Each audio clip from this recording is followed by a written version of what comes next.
धनिया और राहुल की मुलाकात कॉलेज के पहले दिन हुई थी।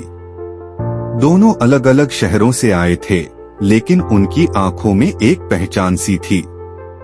धनिया भोपाल की रहने वाली थी, जबकि राहुल मुंबई से था। कॉलेज का पहला दिन हमेशा खास होता है और उस दिन पूरा कैंपस नवयुवकों से खचाखच भरा था। धनिया और राहुल की क्लास भी साथ में थी। जब वे पहली बार मिले, राहुल की हंसी और धनिया की मासूमियत ने दोनों को एक दूसरे की ओर खींच लिया। पहले कुछ हफ्ते केवल पढ़ाई, पेशेवर बातें और सामान्य दोस्तों की तरह गुजरे, लेकिन धीरे धीरे उनके बीच की दीवारें गिरने लगी। कॉलेज के प्रोजेक्ट्स में काम करते हुए वे दोनों अक्सर लाइब्रेरी में एक दूसरे से मिलते। कैफेटेरिया में चाय की चुस्कियां लेते हुए उन्होंने विभिन्न विषयों पर लंबी बातचीत की, जिससे उनके दिल की धड़कनें तेज हो जाती थीं।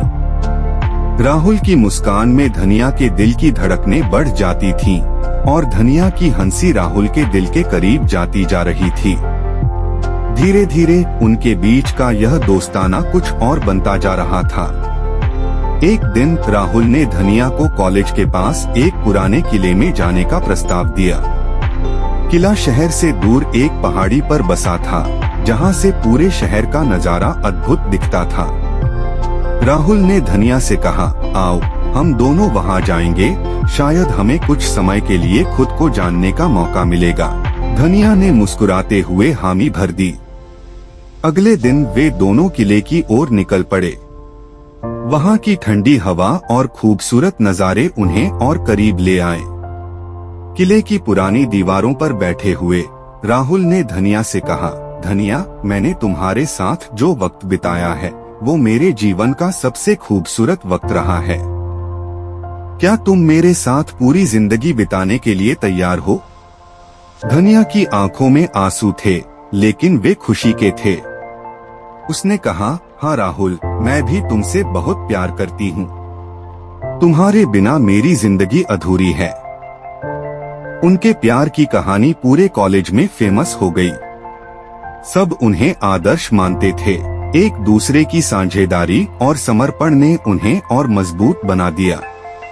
कॉलेज खत्म होने के बाद राहुल और धनिया ने साथ में अपना करियर बनाने का फैसला किया। उन्होंने एक छोटी सी कंपनी शुरू की और धीरे धीरे इसे सफल बना दिया। राहुल के पिता मुंबई में एक बड़े बिजनेसमैन थे, जबकि धनिया का परिवार एक छोटे से कस्बे में रहता था। राहुल के माता पिता ने धनिया को स्वीकारने में थोड़ी हिचक दिखाई। उन्होंने माना कि उनकी पारिवारिक स्थिति और धनिया की पारिवारिक स्थिति में बहुत बड़ा अंतर था। पर राहुल अपने माता पिता को समझाने में कामयाब रहा कि प्यार किसी स्थिति या स्थायित्व को नहीं देखता। आखिरकार राहुल के माता पिता ने अपने बेटे की खुशी को देखा और धनिया को खुली बाहें से अपनाया। शादी का दिन तो सजी धजी महाकाव्य की तरह था। सुंदर सजी हुई मंडप, दोस्तों और परिवार का समागम और हंसी मजाक से भरी हुई रात। सबकी आंखों में खुशी थी, लेकिन सबसे ज्यादा खुशी राहुल और धनिया की आंखों में थी। उनकी शादी का दिन पूरे शहर में चर्चा का विषय बन गया। राहुल और धनिया का प्यार सच्चा और अनंत था और उनकी कहानी ने ये साबित कर दिया कि प्यार में कोई बाधा नहीं होती।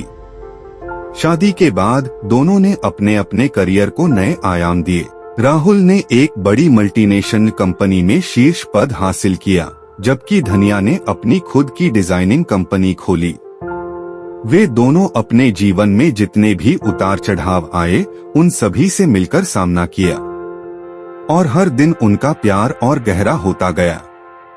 बिजनेस और पारिवारिक जिम्मेदारियों के बीच भी उन्होंने कभी अपने प्यार को कम नहीं होने दिया। राहुल जब ऑफिस से थके हुए घर आते थे, तो धनिया उनके लिए हमेशा ताजगी भरी चाय लेकर हाजिर रहती और धनिया की कंपनी में जब कभी भी कोई नई डिजाइन बनती, वह सबसे पहला प्रोडक्ट राहुल को ही भेंट करती। एक बार उन्होंने एक खास जश्न मनाने का फैसला किया। उनकी शादी की 5वीं वर्षगांठ पर राहुल ने धनिया को उनकी कॉलेज के पास वाले पुराने किले में फिर से ले जाने का प्रस्ताव दिया। इस बार किला और भी खूबसूरत लग रहा था। राहुल ने पैसे खर्च करके उसी जगह एक छोटा सा डिनर अरेंज कराया था।